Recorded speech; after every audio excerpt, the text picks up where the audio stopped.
Viure en parella pot semblar de vegades com aprendre a ballar un tango. Coordinació, paciència i alguna trepitjada inevitable. També pot ser com jugar al Tetris sense instruccions, intentar encaixar horaris, responsabilitats i plans d'última hora.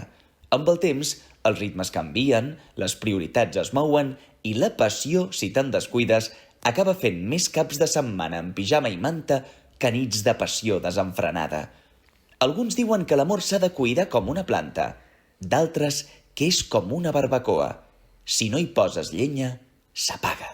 Et vull dir una cosa, hi ha una cosa que et vull dir. Dit al llit. Amb Gemma Prats i Èrica Bota.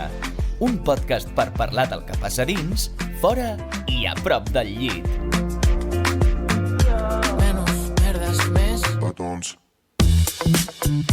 Hola a tothom, benvinguts i benvingudes un dia més a Dit al llit, el podcast on, com ja sabeu, parlem de totes aquelles relacions afectives, sexoafectives i amoroses.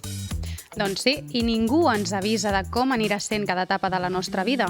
I tampoc portem un llibre d'instruccions sota el braç que digui a les altres persones amb les que convivim o compartim relacions amoroses com som i com ens agrada ser. Què passa, a més, quan la convivència, aleshores, els fills o les presses entren en escena? I més enllà de la logística del dia a dia, la gran pregunta, igualment per mi, és mantenir viva la passió? Com es fa això? Sí, és que, clar, hi ha una altra pregunta que és com podem mantenir viva aquesta passió, no? Què passa si el nostre desig canvia amb el temps? I clar, com podem perdre la por per comunicar segons quines coses a la nostra parella? Doncs bé, segurament ja ho haureu intuït. Avui parlarem de com mantenir la flama amb la nostra parella i no acabar com la casa en flames. Doncs sí, per això avui hem convidat a dues persones molt especials, com sempre, que ens poden ajudar a entendre, doncs, a gestionar i entendre aquesta fase de la vida en parella i de com, quan ja portes molt de temps amb aquesta persona a la que estimes, encara et segueixes aguantant. Ens alegra molt que ens torni a visitar l'Oriol Dalmau, que ja heu vist el nostre primer capítol que parla sobre l'apassionant món de l'art de lligar. Ja sabreu doncs, que és un arquitecte que va decidir canviar el dibuix tècnic pel micròfon. Sí, senyor. I que, a diferència del preu de la vivenda, doncs, que avui en dia ens fa plorar bastant, ell ens intentarà fer passar una bona estona dient quins són els seus secrets per mantenir la flama amb la seva parella. Benvingut. Estàs pressuposant que he estat capaç de mantenir la flama amb la meva parella, amb la qual crec que porto 18 anys ja. Doncs creiem que sí, no? I per això creiem que sí. I si no, també ens ensenyaràs el que no hem de fer, per tant... Bueno, fixa't que d'entrada no estic segur de quant temps portem, de quants anys fa que estem junts, i això ja et dona una pista de fins quin punt es van perdent una mica les petites coses. Aquesta seria una d'elles, no? Doncs sí. Quant temps portem? No ho sé. 18, 16, per allà va la cosa. Això millor no li diguis. No. Bueno, això espero que no ho potser vegi. no cal comptar, no passa res. No, ja arriba un punt que deixes de comptar, ja t'ho dic. Doncs mira, també donem la benvinguda a la Montse Iserte, que és psicòloga i terapeuta sexual i de parella. També és docent, fa tupper sex i té una patent sota el braç. La màgica copa menstrual que no cal treure't per buidar-la, cosa que crec que tot el públic femení del podcast estem meravellades amb això. Sí. I res, és una idea fantàstica que ens salva totes. Benvinguda. Doncs moltes gràcies. Sí, la veritat és que també a mi em fa molta il·lusió. Cada cop que tinc la regla dic, ai, sort que existeix això, i encara em dóna més gust pensar que l'he inventat jo. O sigui, que meravellós. Sí, un aplaudiment. I gràcies per convidar-me, òbviament. Gràcies a tu. Doncs a mi m'agradaria començar amb un tema que jo crec que és una idea com de les més arrelades tradicionalment en la nostra societat, que és el famós mite o no de la mitja taronja.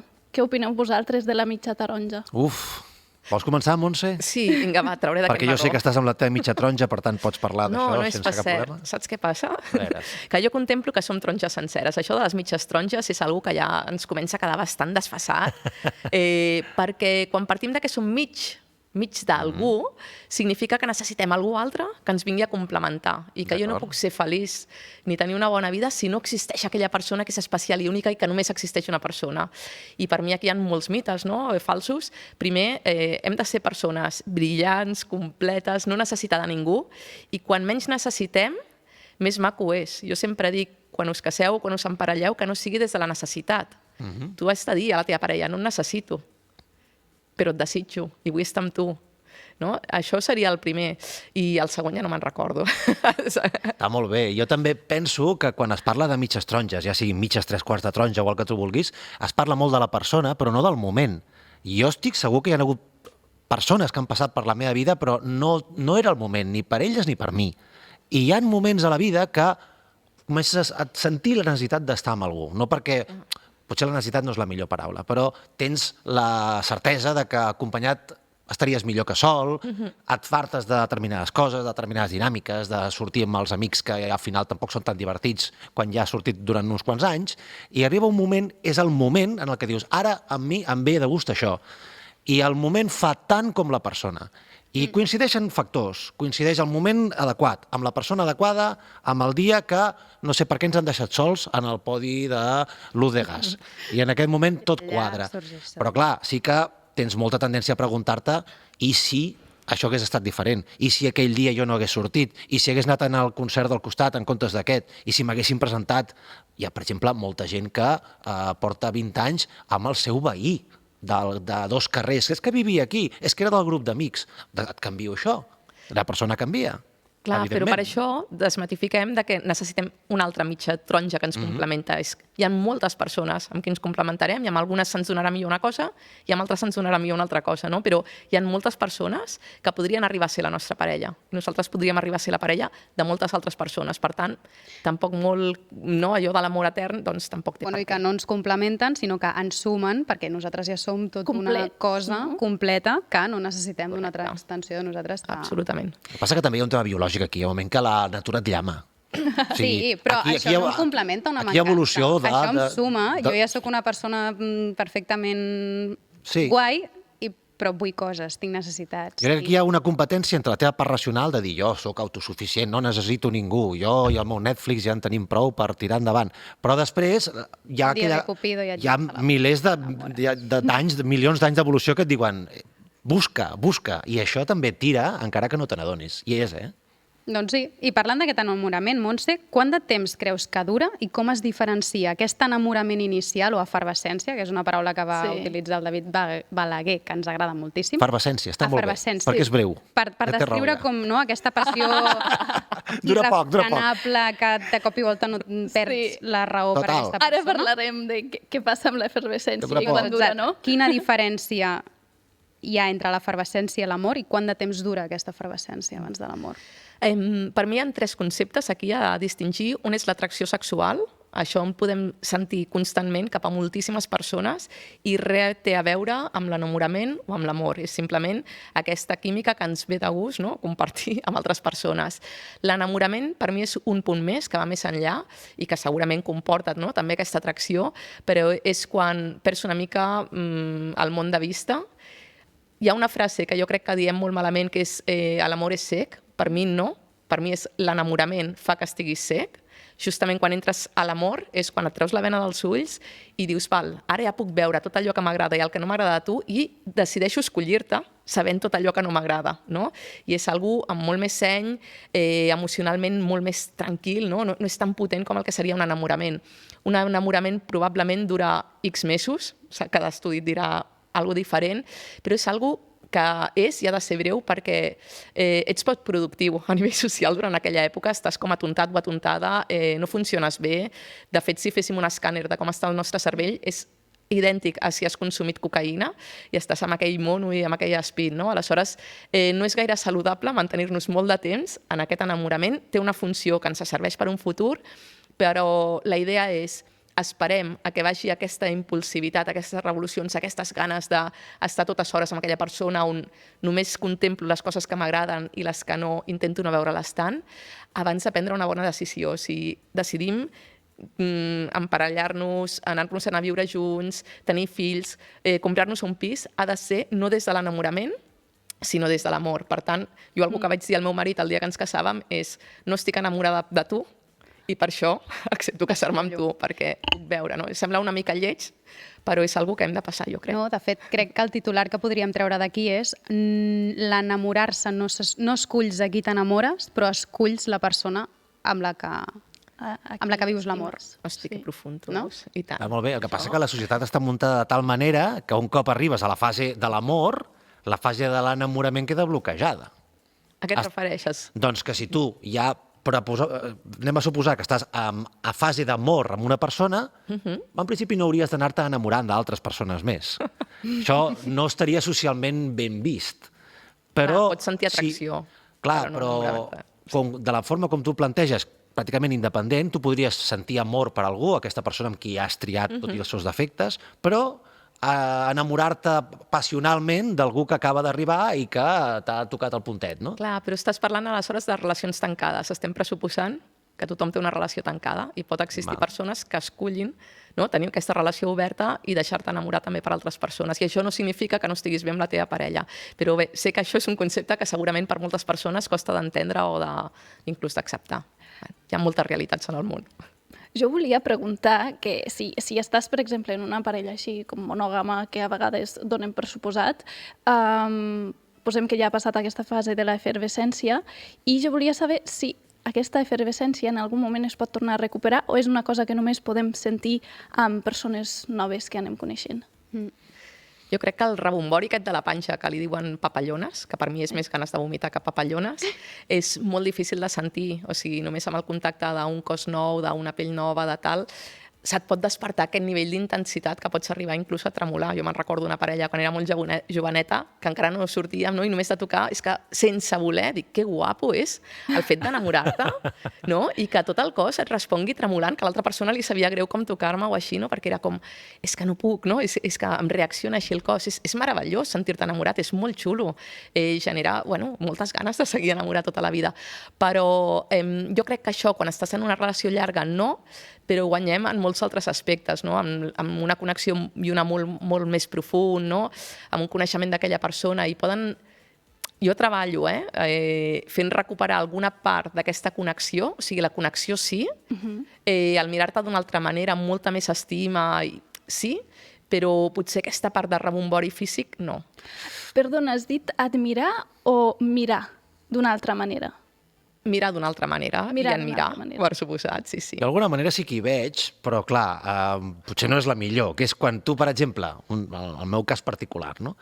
La meva dona dorm amb la meva filla, no dorm amb mi. Jo dormo al llit de la meva filla, jo dormo envoltat de peluixos i de... Això és una mica la que se avecina. Sí, no? perquè ella, en el meu cas, perquè la meva dona ronca molt i aleshores jo no ho puc suportar, no puc dormir amb ella perquè és com si tingués una persona al costat que està serrant fusta. Aleshores jo me n'he d'anar al llit de la meva filla i a l'habitació de la meva filla, és igual. La cosa és que no dormo amb ella, doncs, 6 dies de 7 de la setmana. Però el dissabte, Sábado, que és el dia que tenim pactat, que aquell dia jo dormo amb ella, tinc un punt mínim i lamentable, però real, d'efervescència. I això és exactament... no? És el mateix que quan tu mires com mantenir la flama a Google, que m'ho he mirat abans de venir aquí, una de les coses que recomana és hacer escapadas juntos. Per què? Sí. Doncs perquè, en el fons, redescobreixes a una persona que has perdut una mica perquè les obligacions del dia a dia, de la feina, dels fills, ja en parlarem dels fills, però els fills canvien completament el panorama. A la que elimines els fills, elimines la feina i ens anem junts, encara que sigui a penyíscola, redescobreixes aquella persona que una mica havies oblidat. Aleshores, home, potser, si fos nova la persona, l'efervescència és total, però recuperar moments de mini solteria és aquella efervescència de Coca-Cola caducada que com a mínim... Però això és admirable, és que no és fàcil. No és fàcil. A mi, per exemple, em passa, és com, ostres, quan mor aquesta efervescència i intentes, després de molts anys, tenir aquests moments de connexió amb la teva parella, a vegades fins i tot també és contraproduent buscar-ho, perquè aleshores no sorgeix i aleshores t'estàs agobiant amb això. I t'estimo molt i tinc la vida que vull tenir, però em falta aquest no sé què. És una efervescència rebaixada, Com mantenir la flama i aquesta efervescència quan justament és molt difícil que recuperi això o tenir aquesta facilitat per trobar una rutina que fas clic i dius, ara connecto amb aquesta persona, amb la meva parella i... La vida és molt gris, també. Això és que la feina et treu molt, els fills et treuen molt, la quantitat de logística que un té a casa és flipant. Si tu fas un recompte de les hores que fas coses que vols i les hores que fas coses que has de fer, la immensa majoria estàs fent coses que has de fer. No, i prioritzar-se és important, però no sempre hi ha temps. No sempre hi ha temps. Aleshores, jo, per exemple, noto molt amb el tema del riure. A vegades és tan senzill com això. Jo quan veig que la meva dona riu amb les meves tonteries, veig que hem tornat a connectar. I això costa. Normalment no li faig punyeter riure mai. No riu per res. Per què? Doncs perquè ens anem allunyant, però no ens allunyem nosaltres, és que ens allunya el pes del dia a dia. I és impossible d'evitar, perquè tu tens 2 fills, per exemple, Montse. M'imagino que arriba I un una punt gossa, en el que que pensa també que hi ha compta. decisió crítica de dir un el portes tu, l'altre el porto jo. En alguns moments sí. I Nosaltres aquí sí està la que separació. compartim llit, tots 5. El 5? No sé si és pitjor. Quina mena de llit és? Clar, Bueno, clar. tenim un 2x2, tenim 2 metres per 2 de llit, més un suplement d'un llit normal i corrent, o sigui que en allà més o menys ens hi fiquem tots 5. I l'ordre com us poseu? Anem és molt complicat, canviant, això. anem canviant. Com un codi de barres? Anem canviant. Si no tenim un ordre establert, mai l'he volgut, perquè m'agrada, inclús quan no teníem fills, m'agradava les parelles, no? Sempre s'optaven de que sempre els hi feia canviar de lloc perquè no ens habituéssim. M'agrada el tema aquest d'anar canviant. Això està molt bé. Però no pot passar res en aquest llit. No pots de No cop i pot volta... passar res, ni voldria que passés, però trobar també moments que no siguin a la nit, quan estem esgotats, cansadets. L'espontaneïtat. Clar, no? De buscar trencar altres la rutina. moments. I per això jo crec que sí que és important el que deies, no? És trobar l'equilibri entre tenir moments de connexió d'alta qualitat, que sé que és difícil, però que s'han de trobar si volem mantenir, no? Aquesta flama, i tenir moments individuals de dir, jo tinc més vida a part de tu, justament no en necessito, puc tenir una vida superguai més enllà de tu, i això ens alimenta el veure l'altra persona no com sé que està aquí, i sé que està... És trobar l'equilibri, entre no tenir ansietat en qualsevol moment marxarà, no? Hi ha d'haver-hi una confiança. També cuidado amb això que dius, el ser que està aquí fa molt mal. Perquè aquesta seguretat de que aquella persona està, sempre estarà, Totalment d'acord. fa que perdis... A vegades ens relaxem massa perquè donem per fet que Dones sempre per fet. estarem aquí l'un per l'altre i a Exacte. vegades... Fa que deixis de ser agradable, deixis de fer un acudit, el que sigui. Però és això, deixes de currar-t'ho i entres potser en una rutina que fins i tot si tens tantes coses a la teva vida que no et permeten estar més a casa o estar més amb la teva parella o introduir-la d'una manera a la teva vida més... s'acaba intoxicant una mica, no? Sí, Jo volia tornar una mica al que deia la Montse sobre aquesta part com deixar, o no és deixar, no pot ser l'expressió, sinó que és important que cada membre de la parella faci com també una vida fora de la parella, i volia saber si això té també com alguna cosa a veure amb l'admiració, de que si és una cosa que es pot despertar quan veus que la teva parella fa altres coses també. Clar, necessitem de certa distància per mantenir el desig. Quan estem absolutament fusionats, sé que estaràs aquí per sempre, això fa que el desig no brulli, no? El que necessitem és una certa distància, admiració, com dèiem abans, no veure doncs, com que aquella persona pot anar més enllà de mi. I a vegades això ho trobem, a vegades, segons el tipus de professió que tinguis, al veure aquella persona doncs, treballar, per exemple, no? Veure com es desenvolupa, com es mou amb altres persones, no? En allà trobem l'atractiu. També el fer l'esforç, que és algo relativament senzill d'imaginar, ja no estem junts. Com em miro aquesta persona, no donar per fet. Imagino, em tornaria a seduir, ara tal com l'estic veient, no amb tot el que sé que hi ha dins de casa, sinó com ara mateix, en aquest moment que s'està comportant amb altres persones, m'agradaria, no? Això ens pot donar molta pista. I per lo que dèiem abans, jo crec que també és molt important el dedicar-nos temps. Òbviament, anem de bòlit, jo ho sé, i que les feines les prioritzem molts cops per davant de moltes altres coses, però per mi és essencial, quan les parelles venen amb mi a teràpia, que es guardin com a mínim 2 hores a la setmana seguides per ells. D'alta qualitat, no significa ni netegem la casa, ni anem a comprar el súper, ni parlem dels crios, o sigui, és 2 hores en què tu i jo connectarem. Jo allà els hi faig propostes per poder connectar, perquè a vegades quan et trobes dius, vale, ara tenim 2 hores pel davant, i què fem, no? Cosorro. Sí, però és essencial, perquè penseu en quantes hores li dediquem a la feina, no? Una brutalitat. I com n'és d'important respecte a la nostra parella. Pues per alguns serà més, per altres serà igual, per altres serà una miqueta menys o molt menys, no? Però quantes hores dediquem a la nostra parella? Si realment li dediquéssim totes les hores a la nostra parella que dediquem a la feina, com estaríem? Sé que no es pot, perquè econòmicament... O al revés, tu imagina't dedicar a la teva feina o a qualsevol projecte que tinguis les hores que li dediques a la teva parella. No tindríem feina. No funcionaria. No funcionaria. Però ara que deies això de no estar totalment fusionats i de tenir el seu propi espai cada membre de la parella, hi ha una altra cosa que jo tinc la teoria que funciona, que és tenir desencontres. És a dir, tenir una certa discussió, un cert mal rotllo. No permanent, perquè el mal rotllo al final l'allunya, però quan hi ha tensió entre dues persones, jo crec que la tensió genera moviment. Clar. Jo crec que ho deia un filòsof. Sempre és un equilibri, amb tot, perquè crec que hem de tenir com allò que diuen dels pols oposats s'atreuen, no? Sí. Jo crec que hi ha d'haver-hi més de comú, no? Valors, projectes, etc en comú, i després, òbviament, hem de tenir petites diferències, que a tu t'agradi anar a fer el pàdel i volguessis i l'altre no, que tu puguis opinar això sobre política i l'altre no. I no t'atrau aquella persona que té la sensació de que no la tens mai totalment controlada? Bueno, també hauríem de mirar les ferides d'infància, Vull dir, hi ha molta feina per Ja m'està fer. traient el trauma. Sí. No, clar, cadascú és un món i no tothom li funciona el mateix. Per tant, és molt important entendre com funciona la persona i com funciona la parella, no? Al final. Hi ha algun moment en el que diguis ara és el moment, estic preparada per anar a viure amb la meva parella? O preparat? Per mi que no estiguis enamorat i que tinguis moltes ganes, que parteixi del desig de totes dues persones, que no sigui per necessitat, aquest seria l'ideal, i que no sigui des de l'enamorament, que sigui, vinga, ja ens hem tret la bena dels ulls i tots dos tenim moltes ganes de compartir. I és important entrar així perquè habitualment la convivència és la primera crisi en parella, la primera crisi gran. No per tothom, però és la primera gran. I trencar una mica aquesta por de no, és que no porto... Quan es considera que portes suficientment de temps amb algú per no estar-te precipitant o per no dir encara no esteu vivint junts i porteu 10 anys junts? Clar, jo crec que és quan se senti... Ni tan sols tenim per què anar a viure junts, saps? És que podem portar molts anys i viure absolutament bé de forma separada. Sé que econòmicament no és el més pràctic i que hi ha altres factors que d'això, però hi ha parelles que funcionen des de la distància i no tenim per què imposar-nos a l'anar a viure junts, que sigui sempre des de que et ve de gust.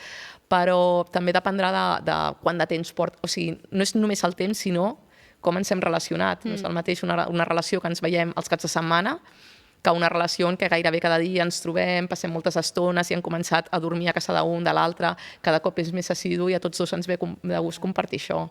Però també depèn del moment. Jo recordo quan amb la meva parella ja portàvem molt de temps que teníem permanentment en el maletero del cotxe una sèrie de bosses amb pijames, raspalls de dents i coses. Les I pertinences Que anàvem d'una de passant l'altra. d'una casa a l'altra. quan faltaven els pares a una casa anàvem allà i els pares abans de tornar trucaven, per si de cas no volien trobar-se un panorama especialment desagradable Clar, quan ja era entressin. incòmode i tot. Trucaven com Comprensible. mitja hora abans perquè preparéssim una mica la situació, no? Però jo recordo tenir el maletero del cotxe ple de bosses com si fos una mudança permanent.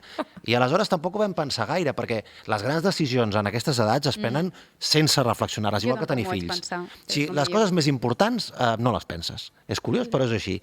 És diferent quan tu ja has tingut tota la volta, és a dir, tu ja has tingut una parella estable, t'has separat, t'has tornat a donar d'alta al Tinder, i ja tens 43 anys, i aleshores, quan tornes a reenamorar-te, que està molt bé, aquella segona fase sí que aquí serà molt difícil treure't de casa teva, on estàs molt bé sol, on tens les teves manies, on no et toquin les coses com estan posades, però la primera vegada que vas a viure amb algú ho fas pràcticament, almenys en el meu cas, sense ni pensar-ho, simplement perquè, escolta, és que estem tot el dia donant voltes i un dia ens pillaran els teus pares. I com van ser aquells primers mesos? Sí, en el teu cas. Fa molta il·lusió tot, perquè tot és nou. Els primers mesos, doncs, llogar un pis sembla fantàstic, encara que sigui la pitjor idea del món, però tot és nou, vas a l'IKEA i l'IKEA és bonic, i et compres un moble negre marrón i sembla que sigui el moble més maco de la història, i les coses canvien realment de veritat quan tens fills. Aquest és el moment i és la decisió que realment s'hauria de pensar bé, perquè no és per tothom tenir fills. Clar. I ara potser ja s'està canviant una mica la tendència, però va haver-hi moltes generacions que tenir fills semblava que era el pas natural i que si no en tenies et venien Eres un fracassat. els pares a dir-te què passa, aquí tens problemes, doncs tenir fills canvia fins a un punt la teva vida que, escolta, de debò, no és per tothom. Però viure una temporada amb algú jo crec que fins i tot és molt enriquidor per la persona. El que potser no és tan recomanable és estar-te 18 anys amb algú. Això potser no és la millor de les opcions. Doncs Però estem anar-se'n a parlant viure amb justament de poder arribar als 18 i als 70, si cal, amb aquesta Sí, persona. viure uns quants anys amb algú jo li recomanaria a tothom. Sí, perquè com a mínim aprens coses de tu mateix seguríssim. En parella, eh? Perquè quan ja vius amb aquesta persona, que sobre paper és una experiència que s'ha de viure, i sí, és S'ha de molt viure. maca, igualment hi ha moltes trampes pel mig. La convivència, les tasques de casa, les manies que té cadascú, que això és molt Sí. important, que aquí a vegades no és tan fàcil ni tan assumible que tothom ve après de la mateixa casa i tindrà la mateixa manera de ser, les mateixes manies. Com ha sigut la teva situació i com recomanes que sigui per exemple, si s'ha de parlar des del minut 1, quines tasques ens atribuïm, quines no, si deixem que flueixi, com evitar acabar sent com dos companys de pis.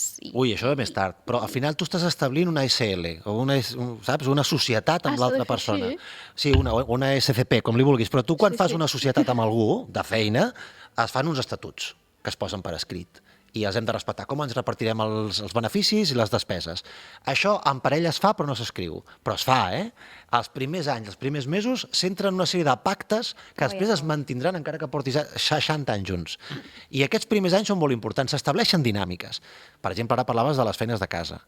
Això un cop s'estableixen d'una determinada manera, després canviar-ho és anecdòtic. Hòstia, avui he fotut el rentaplats, però si no ho fas sempre, i aquestes primeres coses, si les vols corregir de debò, les has de corregir al Que principi. són motiu de divorci a vegades, Oh, i tant, quan molta convivència no evidentment. funciona, per més que vulguis tenir passió, Sí. això decau molt en la flama dins de la I la persona es converteix en qui realment és. Perquè tu, quan estàs fora de casa teva, sempre tens un punt d'impostat. Més o menys, També però veus sempre estàs fent la un cert realitat. personatge. Tu, quan estàs a casa, aleshores sí, que t'arrepentingues al sofà i et tires el pet que t'has de tirar, no? I en aquell moment tu veus la persona amb la que estàs. És el moment en què s'ha de ser valent. Si veus que t'has equivocat, igual que les feines, doncs fem-ho enrere. Hi ha molta gent també que té por a estar sola, que aleshores és una altra tendència, eh? És allò de, he aconseguit que em facin cas, no vull canviar-ho. I aleshores em conformo amb el que sigui. S'ha de ser exigent en aquest sentit. Montse, tu què opines? Doncs bé, a mi em pregunteu com hauria de ser, doncs cadascú fa el que pot i benvingut sigui. Sí que és cert, no, Oriol, el que deies, de que jo crec que com s'inicia la relació és com després es donarà per fet que s'ha acceptat i, per tant, bueno, costen els canvis. Per tant, sobretot atenció, no? Si hi ha parelletes noves que estan iniciant, doncs fixeu-vos la veu de l'experiència aquí, no? És important. I jo crec que no s'ha de distribuir com a germans, crec, no? 50-50. O sigui, no Crec fem com uns companys de pis, no ho fem així. a cada parella li funcionarà el que li funcioni. Hi haurà parelles que necessitaran passar per aquí, però molts cops no és el que acaba de funcionar. S'ha de deixar fluir sempre i quan tots dos siguin col·laboradors. Jo, per exemple, la meva parella, al principi ell vivia amb els seus pares i va venir a casa meva que jo estava independitzada i va veure ràpidament que es moriria de gana. Doncs actualment ell porta tota la gestió de cuina, vull dir, des d'anar a fer la compra, pensar que es cuinar i netejar la cuina. Jo sóc més sapastre amb el tema de neteja. Em costa molt, sempre m'ha costat i és una que no m'agrada. Aleshores sí que porto, per exemple, la gestió de rentadora, secadora, rentaplats de tant en tant, alguna cosa així, però veient que jo sóc molt més desordenada i que això és un conflicte, hosti, si pots permetre tu, paga algú perquè vingui a fer les tasques domèstiques i sobretot arran de tenir fills, criatures, ens anem a adonar que això a vegades pot salvar matrimonis. En comptes que et vingui un cop 4 hores cada 15 dies, reparteix-se que et vingui 2 hores 2 cops a la setmana i ni que sigui una neteja de cara, no?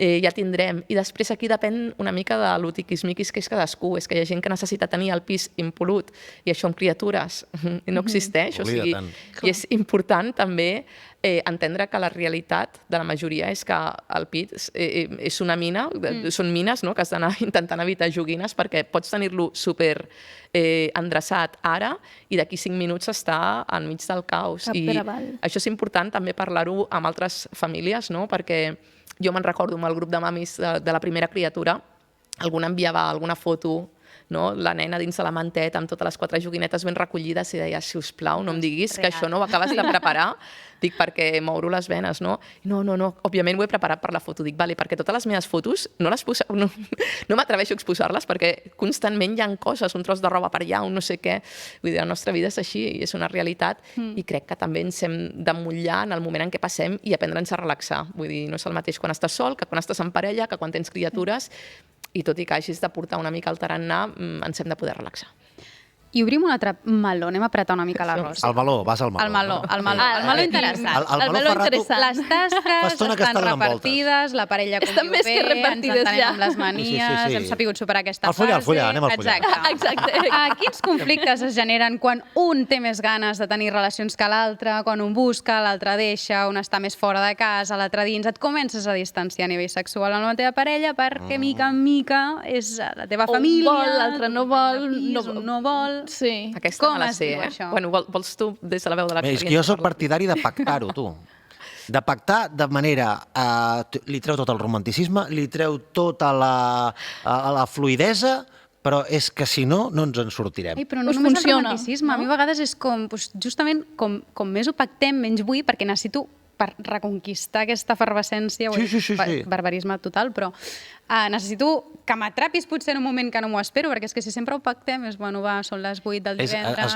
Es nota que no has estat 18 anys vivint amb algú. I a casa, Exacte, és és el que anava a com, dir. polvo de Que potser si complida, una bona altra nit. funciona. Però imagina't que, ja sé que la comparativa no és massa afortunada, però imagina que entres a una feina nova i dius, quines són les meves tasques? Mira, tu vas fluint per l'oficina i en funció com t'eferveseixi els ordinadors i l'Excel, doncs et deixes fluir i vas generant productivitat a l'empresa. Doncs ja es veu que aquesta empresa se'n va a la merda en 3 mesos. Totalment. O sigui, això acaba funcionant si es pacta. És evident que no és una cosa fixada, és a dir, pot dir un dia, mira, Oriol, avui no em ve de gust.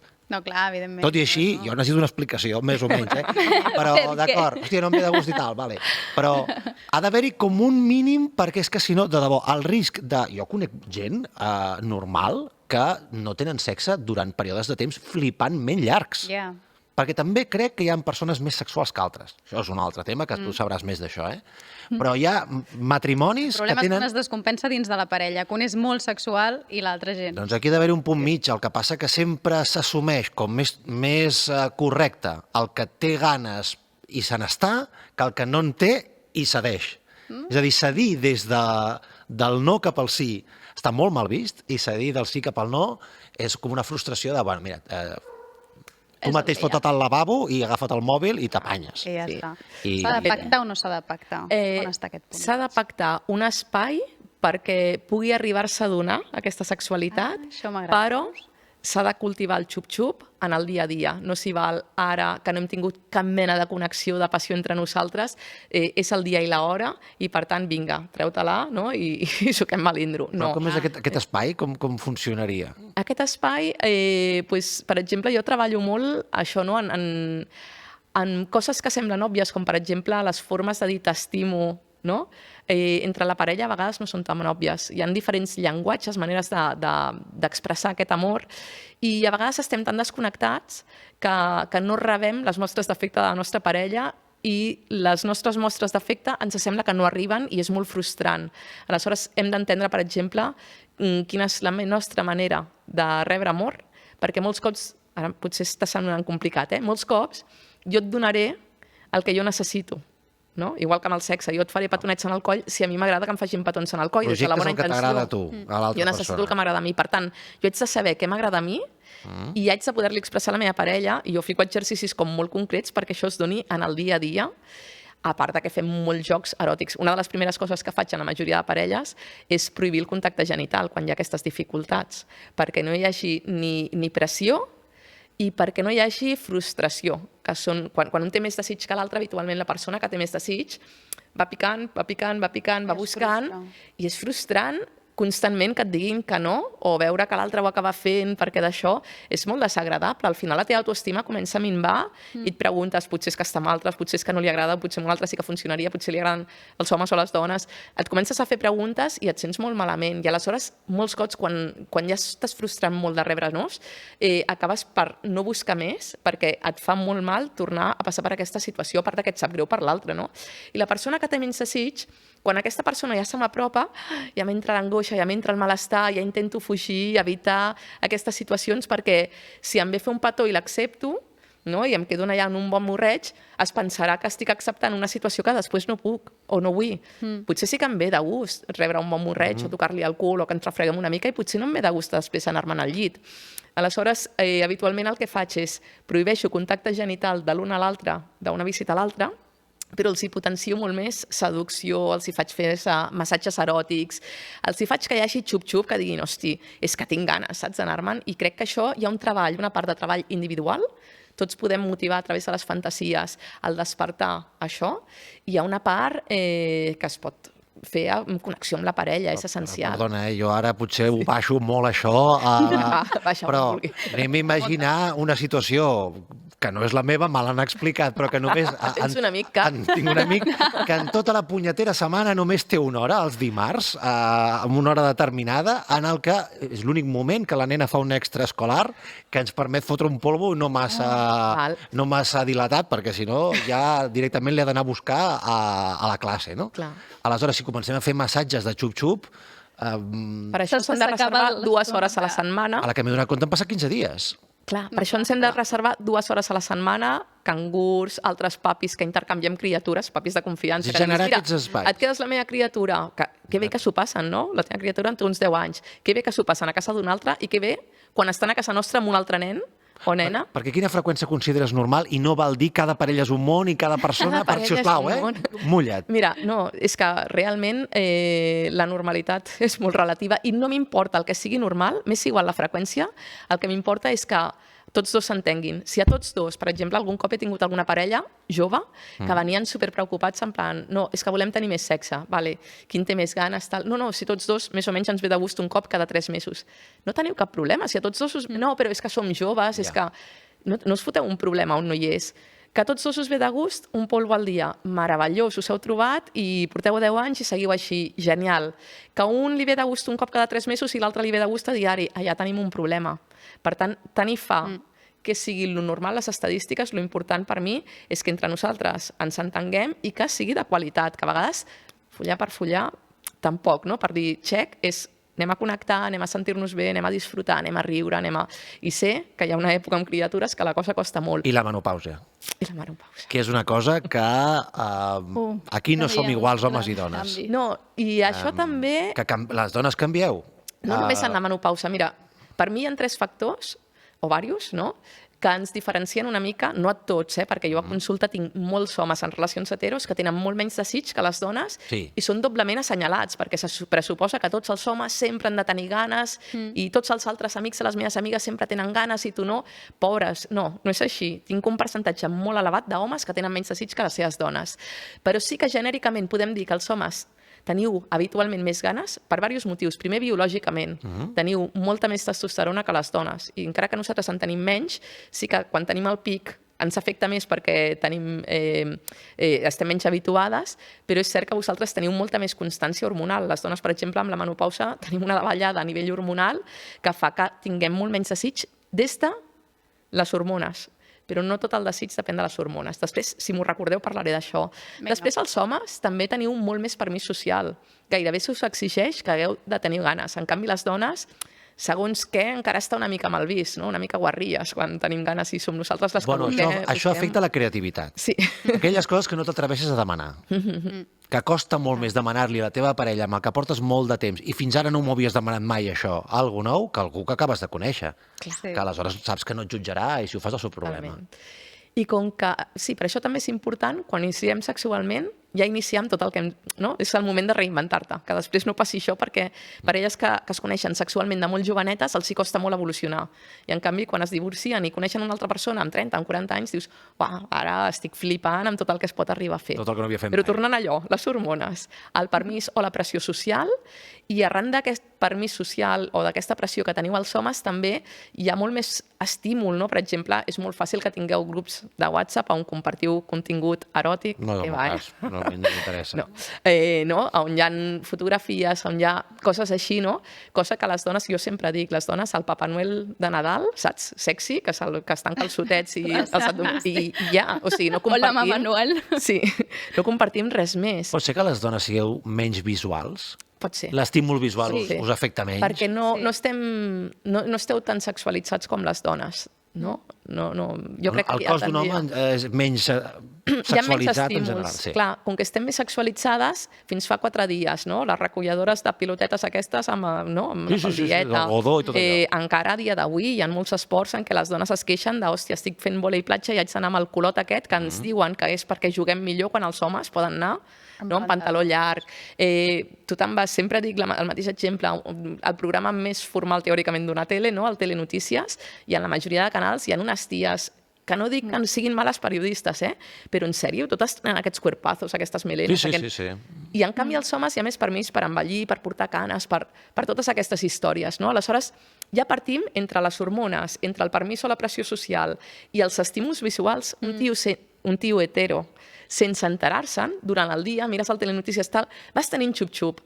La dona, si tu no has creat fantasies, has tingut un llibre eròtic, si no has tingut xup-xup amb la parella, arribes i de cop i volta es baixa els pantalons, t'ensenya l'erecció i dius, Clar, que què lluny vols que dir, estic no? d'una connexió sexual. També hi ha una cosa, tu parles de com som els homes, com són les dones, Genèricament, com un home pot tenir menys desig que una dona, etc. Però hi ha un altre tema, que és com degrada la cosa, que al final és el que estem parlant, de mantenir la flama. És a dir, aquelles parelles que tenien una certa freqüència sexual i els hi semblava bé a tots dos, i amb el pas del temps, amb el pas dels anys, per les circumstàncies que siguin, van perdent. I arriba un punt, tu has dit una cosa molt interessant, que és que comences a veure't que sou més companys de pis que no pas parella. Compartiu despeses, compartiu tasques de la casa, però a partir de quin moment sou més companys de pis que parella? Doncs quan és tot logística. I fins i tot el sexe pot arribar a ser logística. Doncs no va, per anem tenir amb més relacions sexuals. Amb callem, aquestes tu i jo, em preguntes sembla, incòmodes. pobres. Perdoneu. Com, perdona? Dic que no callem entre un i l'altre i no us deixem ni preguntar. No, nosaltres aquí Avui el encantades. callareu, això. Sí, seguim ara amb els jocs, com deies abans, i us hem preparat aquí algunes preguntes Vale. que ens agrada que parleu, però volem saber si realment us ho passareu bé contestant aquestes preguntes. Molt bé. Aviam fins a on va la pressió. Oh, ja. Vale? Doncs ara agafaré un bol i triareu a l'atzar diferents preguntes, una cada cop, i m'agradaria que cadascú contesti a la pregunta que li ha tocat. Molt bé. Us I animeu? cadascú contesta la pròpia, Sí, cadascú a la pròpia. Mireu. Val. Vinga. La pregunta incòmoda. Doncs comencem. Qui Agafa vol començar? Sí, Bueno, ara ho agafa un aproparé. paperet. Sí. Aviam, quina pregunta t'ha tocat? Ja llegir el paperet. Tu, Uri, no t'incomoda res, no? En principi no. Hi ha algun moment recent on vas sentir que estaves a punt de tirar la tovallola amb la parella? Sí. Hi ha hagut moments que he estat a punt de... Però a més li he dit, Hi ha hagut moments en els que m'ho hem plantejat separar-me, però quan et planteges realment separar-te amb el context actual et ve una quantitat de problemes al cap tan increïble, perquè tu ara ho deies, No pots deies separar-te. a nivell econòmic, és un autèntic suïcidi i hi ha aquest tema, ser molt realista, que te n'adones que has d'estar molt segur i jo crec que si les coses fossin més fàcils les separaria molta més gent. El tema de la vivenda, per exemple, el tema dels fills. A un home ho té molt més complicat amb el tema dels fills quan es separa, perquè no sé si ha de ser així, però és així. Jo tinc molts coneguts que els hi costa molt veure els seus fills quan es separen, simplement perquè així és com està muntat el tema, segurament ha de ser així, però les custòdies compartides són molt difícils, m'acaben pagant, encara que el pis sigui seu, pagant el pis, havent-se'n de llogar un altre pis perquè el nen no es modifiqui el seu habitatge, és a dir, és molt complicat. I al final sempre acabes buscant una raó per continuar, però el dubte, i et soc molt sincer, i és sempre, que és aquell de dir, d'acord, anem a imaginar un futur alternatiu, anem a imaginar una branca de l'arbre que es separa i que realment hagués pres aquesta decisió, l'hagués tirat endavant. I ara la meva vida seria una altra. Seria millor o seria pitjor? No sóc capaç de respondre això. Val. Vale. És complicat. Per reflexionar, Ja, sí. feliç. Seguim amb la segona Et toca pregunta. molt. Som-hi. A veure... quina bola? Aquesta. A veure... Hi ha alguna part del teu cos que odies que la teva parella toqui? Aquesta és fàcil, el malic. No suporto que em toquin el malic, però ni la meva parella ni ningú. O sigui, Molta allò gent té que... aquesta mania. Oh, no és el sí? primer cop que ho sento. Sabeu No. què passa? Sí. Que el meu No és malic... especialment sensible, el malic, no? No, però el meu malic era infinit. O sigui, jo mai Arribes m'havia al- vist al arribes al final cul. del malic. Jo crec que arribava a dins, mai. I ni tan sols durant el primer embaràs, o sigui, fins que no vaig estar a punt de rebentar, per fi, perquè deia, totes les embarassades les veig amb el Sí. botonet que surt cap enfora, i jo no em passava, i a l'últim moment, a l'última setmana, vaig veure el final del meu malic, o sigui, tenia un malic eternament cap endins. Actualment no. Però em feia molta angúnia perquè pensava connectar amb la part de dins, saps? És com que em fa bastanta grimeta. Sí, no, és una zona que no. Però això és com l'amor o l'odi al coliandre, cilantro, els que necessiteu un diccionari. No sabia que era un poliandre. Que o t'encanta o ho odies. I jo conec cada cop més persones que odien que els toquin el malic o són super mega sensibles o que es fa autèntica grima. Una altra zona que tampoc m'agradaria és l'interior de l'orella. Veieu que són els forats aquests. Sí, però imagino que hi ha forats que sí, perquè si no molts ho tenim molt complicat. No, hi ha forats meravellosos, no? Però Totalment. Que sí que connecten amb l'interior realment. Però... a mi l'orella és una zona extremadament sensible. Només que em parlin, bueno, ja està, ja em tens. O sigui, ja és igual, orgàsmic. opino Vull dir, que em llepis el lòbul, que... n'hi ha més. Vale, pensava que era l'única. O sigui, aquí ens cuidarem el pot, eh? Sí, tenim 10 en Que em total. mosseguin l'orelleta també, però que em fiquin la llengua en plan taladro cap endins de l'orella, em genera fàstic. Malament. Vinga, Oriol. Quan vas mentir per últim cop a la teva parella? Tenim comodí com per Mireu, poder saltar una pregunta? No, a veure... Només una. Va. Mira, veus? Posarem a la Una. mateixa, al mateix sac mentir i no explicar-ho tot. I em va passar no fa gaire que vaig anar a dinar amb una noia. Se n'estaran entenent ara quan vegi el Sí, programa. però com que vam tenir la discussió Voleu saludar pertinent, una miqueta? vaig anar a dinar amb una noia del mundillo i vaig pensar per què li he d'explicar. A més, m'ho fiscalitzarà i em preguntarà que qui és i de què la conec. Dic, doncs escolta, anem a dinar i ja està, m'ha dit d'anar a dinar, no hi veig cap problema. Ella no se n'enterarà, però a més per què ho hauria d'amagar? Simplement és un dinar de feina. Val. Doncs, hosti, al cap de 2 o 3 mesos em ve i em diu amb qui vas anar a dinar a tal lloc? Dic, Uau. 2 o 3 què? mesos. Jo, Motiu Ha proscrit, de això. teràpies. Jo acollonit. És motiu de teràpies. perquè havíem, diu, a tal restaurant, dic, hosti, però si fa 2 o 3 mesos, sí, és que una companya de feina que estava de baixa Què dius? ho va veure No. i quan ha tornat al cap de 2 o 3 mesos, el primer que ha fet, fixeu-vos també com és la gent, Home. el primer que ha fet és anar i dir, vinga. he vist de la teva parella, perquè clar, no és que jo sigui molt conegut, però hi ha gent que em reconeix, he vist de la teva parella, jo no sé qui és aquesta persona, amb una noia en un restaurant. I clar, per què Et no ho has recomano explicat? també Plena llum del dia, el a nostre les 12 capítol del sobre migdia, dinant, infidelitats. que dius, bueno, a veure, Menys no? mal que estàvem entrant en un restaurant i no a un hotel o una cosa així, no? Sí. Però sí que te n'adones que si enganyeu, sigueu molt conscients que el món és un penyuel.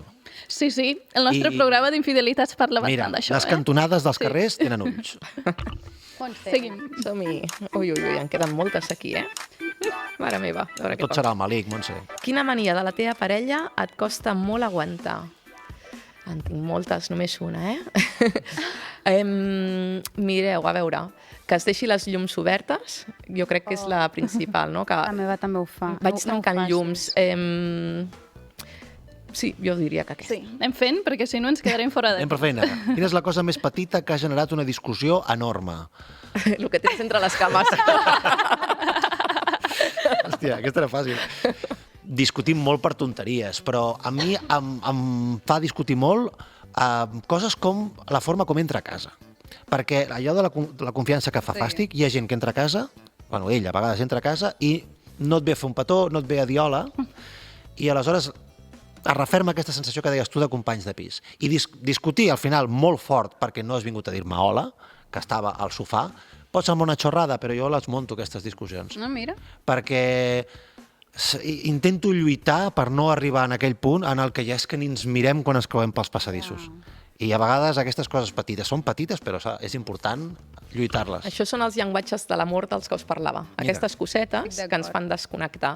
Si vols, fes una petició a càmera mentre vaig obrint el paper. No desconnectis de mi quan arribis a casa. Saluda'm. Has fingit mai un orgasme? Doncs quan era molt joveneta, jo diria, amb la primera parella, probablement, no me'n recordo ja, fa molts anys, jo diria que possiblement com perquè no ho sabria dir ni el per què. Suposo que, jo què sé, per fer-lo content, que se sentís més mascle, perquè era lo esperable, perquè hi havia la pressió de que totes ens hem de córrer sempre, etc. Des de fa moltíssims anys, dècades, mai més he fingit cap ni un. Molt bé, Ostres. seguim. El meu diu, quin creus que és el vostre punt feble al llit? La rutina, la mandra o la falta de comunicació? Al llit, eh? Sí. Jo crec que la falta de comunicació, perquè si no hi ha comunicació no funciona res. És a dir, la rutina amb comunicació es pot solucionar, la mandra amb comunicació també. I és el que dèiem abans, quan amb una persona portes molt temps, si de cop i volta hi ha alguna que et ve de gust fer, és molt complicat entrar a aquest tema al llit. I mira, saps què? Se m'ha acudit que podríem fer això, perquè començaran a sortir idees del tipus, bueno, i això d'on t'ho treus? Quina pel·lícula has vist? És veritat. Qui Hi t'ho ha ha explicat? aplicacions, ja et passaré. És el que deia dels estatuts, coses que signen tal dia i queden per sempre allà. Doncs sí. Jo crec també això de la comunicació és essencial, perquè moltes parelles mai venen cap parella, perquè, o sí, algunes sí, per problemes de comunicació, però gairebé totes acabem És treballant problema en de comunicació. Has estat enamorat d'una altra persona estant amb la teva parella actual?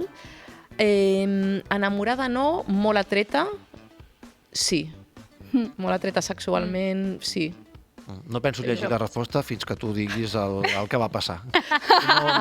No avanço. Bueno, en aquell moment és que són coses que potser la família no sap. I... Per això, No pressionem. Va haver Tinc un cap moment pressa. Va, tens el comodí encara, en què va. sexualment era millorable la nostra relació i vaig proposar tenir relació oberta per part meva només, no per part d'ell. Ah, o sigui, Sí, molt llesta, oi? això es pot fer? Tot es pot fer, és A mi no muntar-t'ho a la teva funciona, manera. I mai la vaig arribar a utilitzar, sí que va haver-hi un petó amb aquesta persona, i ja està. I va haver-hi tensió, escriure's i tal. Després va haver-hi la resolució, perquè hi havia un motiu important amb la meva parella, la sexualitat va començar a funcionar meravellosament i mai més Fantàstic. Molt bé. hi ha hagut res. Tens alguna fantasia que mai has dit a la teva parella? Ara és el moment Ja que de deies fer... que comunicar costa, què li has de dir a la teva parella? Potser si li dius aquí és més fàcil. Sí. Però no concretes, no concretes. Però sí... Per on van els trets? Sí m'agradaria saber més el que ella voldria, perquè tinc la sensació, mira, i això em sap greu, però és veritat, en el que jo he potser creat les coses una mica massa a la meva mida, en aquest sentit. I tinc la sensació, però és una intuïció meva, que ella no ha arribat del tot a dir-me el que hagués volgut o el que li hagués agradat.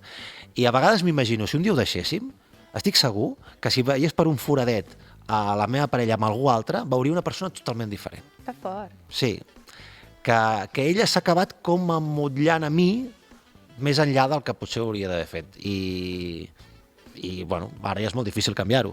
No? Mai és tard. Ens en queda a l'últim. Sí, Vinga, l'última tenim pregunta. A veure, quina serà l'última. T'has imaginat mai com seria la teva vida si no haguessis conegut la teva parella? Probablement sí, perquè sou molt d'imaginar, ara no sé recordar, però crec que hem fet coses molt guai junts. Jo sempre dic que hem muntat un equip molt bo, en tots els sentits, perquè també som socis a nivell professional. M'agrada molt la persona amb la que estic, sabent que hi ha coses que no m'agraden gens, i que segurament ell té la sensació de que em queixo constantment, però realment m'agrada. I crec que, òbviament, l'època de criatures, i jo encara les tinc petites, és una època de crisi. Jo anava amb avantatge, primer, per dos motius professionalment, sé que és una època de gran crisi i de divorcis, i segon, perquè som 5 germanes i totes les meves altres germanes tenien diversos fills ja quan jo em vaig ficar. Per tant, sabia el que anava. Ell, fill únic, sense criatures al voltant, anava molt il·lusionat amb la paternitat i li vaig dir, d'aquí un any ens estarem odiant, recorda les meves paraules. I això ens va ajudar en aquella època de crisi a poder recordar les paraules i dir, vale, estem on la majoria estem i és normal, anem a superar aquesta etapa i tornarem a retrobar-nos. I així ha sigut en els dos casos, amb les dues criatures. Molt bé, doncs anem a les dues últimes preguntes. Deuen ser les bones. Sí. Dues últimes ja? Sí, estem molt fora de temps, portem ja 55 minuts de programa. És que no calla. Està jo no saltant callo. targetes. Sí, He de saltar targeta. sí, anem passant. Aquesta no. Fes-la. Estan escollint, Ah, bueno. Sí. No, també Admira potser tu. podem ajudar l'Oriol, perquè com ja ens ha quedat una miqueta clar que a vegades costa comunicar les coses amb la teva parella, per tu és una cosa que és molt difícil, doncs li volíem preguntar a la Montse com podem comunicar coses que sabem que probablement feriran a l'altra persona, no? O que esdevindran una conversa incòmoda per la que també a nosaltres ens fa mandra passar. Jo recomano molt venir a teràpia, perquè a teràpia hi som els psicòlegs que estem contenint aquell moment i es parlen les coses d'una manera molt diferent, on l'escolta és molt més elevada i la forma de comunicar les coses són molt més suaus. I, de fet, pots dedicar alguna sessió que altra a aprendre a construir bé aquelles frases. Jo sempre dic, justament, comenceu per això. Tot allò que tingueu per dir, que no us heu atrevit a dir, per què? Hi ha pors. Por a fer mal a l'altra persona, por a la reacció que pugui tenir, por a que m'exploti. Comenceu per allà per exemple, sembrant el territori, no? De dir, el terreny, de dir, mira, hi ha una cosa que sé que és important que per mi, de comunicar-te, sé que ara ja t'estaràs exaltant perquè t'estic parlant com amb molta tranquil·litat i d'això, a mi m'està costant molt perquè saps que soc de callar-me les coses i em costa molt obrir-me, i si no t'ho he comunicat fins ara és perquè bla, bla, bla. Em fa por que et pugui fer mal, perquè la meva intenció no és separar-nos amb aquesta discussió i em fa pànic que això pugui passar. Justament, si t'ho comunico és perquè t'estimo i vull intentar trobar una solució que ens sigui adient per tots dos. Quan tu ja has sembrat així el territori, és molt més fàcil fer un missatge assertiu i que l'altra persona vegi que tu has estat atent o atenta a les emocions que se li poden despertar i que et rebi molt millor. I en allà hem d'aprendre a fer un missatge assertiu. Un missatge assertiu és, jo no et culpo a tu de res del que jo estic sentint, jo me'n faig responsable de les meves emocions. No és que tu siguis res, és que jo em sento així davant d'aquestes circumstàncies. I també recomano molt fer la tècnica del sàndwich, que és començar per algú molt maco, allò que no, és la xitxa que li volem dir, i acabar d'una forma també positiva aquest missatge. I com canvien les relacions en les persones que ja porten molts anys, m'estic referint a una edat més avançada? Quan els fills ja se'n van de casa? Com us veieu en un futur? Sí. Tu t'has imaginat mai? Jo tinc ganes. Quan les teves filles siguin grans? Potser. Mira, ens han venut una cosa falsa, jo crec, que és quan tinguis parella, casa, criatures, és el moment... No, jo penso, ara tinc els meus pares vius, encara que és una fortuna, tinc els meus fills, tinc una parella que m'estima i que estimo, és com, tinc èxit professional, és com, què més puc demanar a la vida? Pues no estic en el moment més feliç de la meva vida, possiblement. Aleshores crec que ens han venut la història de se casaron i fueron felices para siempre i crec que això és bastant fals. Hi ha una part que dic, trobaré falta molt aquesta època amb criatures petites perquè les adoro, o sigui, i tal, però també hi ha una part d'il·lusió de quan siguin més grans podrem començar a reconnectar com a parelles, retrobar-nos si no ha sigut massa tard i ens hem desconnectant massa i fer plans de tornar a viatjar, fer tal, no? I algunes coses d'aquestes estaran incloses les criatures i altres podrem fer-les ell i jo soles. Aleshores també trobar un altre cop aquesta reconnexió que al principi són espais molt petitonets de fem una escapada i anem a menjar i a sopar i que sigui a les 7 de la tarda un pica-pica, no? I poquet a poquet hi ha una escapadeta que passem una nit fora. És molt xulo, crea molta il·lusió. T'ha estudiat això, que la felicitat té forma de somriure a la vida. És a dir, comences sent molt feliç quan ets nen, baixa cap als 45, que és el quan estic ara jo. Estem en aquesta època, noto moltíssim, estem en el pitjor moment, i aleshores, a partir dels 50-60, torna a remuntar. Ens ve el millor pel davant. Sí, és a dir, si arribem. Perquè ja te la suda tot una mica, el que pensin de tu, els nens es fan grans, els nens compliquen molt les coses. Jo quan tinc la meva filla fora pel que sigui, tinc la sensació que estic vivint en modo fàcil. Es simplifica molt el dia a dia. I ja ho diuen, no busquis la felicitat com a meta, sinó sigues feliç fent el que fas. És a dir, vivint la teva vida, per arribar també a aquestes metes que tu creus que et fan feliç, però el que has de gaudir és del camí. Al final, total. També no que els éssers humans som éssers, en general, infeliços perquè sempre tenim aquest d'allò de voler més i voler més. No tenim aquesta plena satisfacció. Crec que és molt difícil en cap àmbit, no només amb la parella. Volem més i ho volem tot alhora. I ho volem tot alhora. I és on entren tots aquests conflictes i per això estem aquí, per almenys intentar. Bueno, i que la meta és un imaginari. La meta no deixa de ser una idea. El camí és l'única cosa que tens garantida. Serà més llarg o més curt, però el camí és l'únic que és real, de moment. Doncs amb aquesta felicitat en el camí, aprofitem per acomiadar el programa d'avui. Em sap greu, ens ho hem passat molt bé. Haurem de tornar. Sí. Jo he fet teràpia una mica, em sento bé fet teràpia, Sí? Doncs ara et cobro. La gent que és igual nova, realment. Espero que faci el mateix servei a la gent de casa, però jo... Doncs Oriol, Montse, de tot cor, moltíssimes gràcies per haver-nos acompanyat avui. Gràcies pel vostre compromís i per haver-vos obert i per haver-nos permès aprendre de vosaltres i de les vostres experiències. A vosaltres. Gràcies a vosaltres per fer aquest espai. I a tots vosaltres, espero que aquest programa us hagi pogut ajudar una mica o molt. I res, ens veiem un altre dia aquí a Dit al Llit. Adeu! Adeu! Vull dir una cosa, hi ha una cosa que et vull dir. Dit al Llit. Amb Gemma Prats i Èrica Bota. Menos merdes, més petons.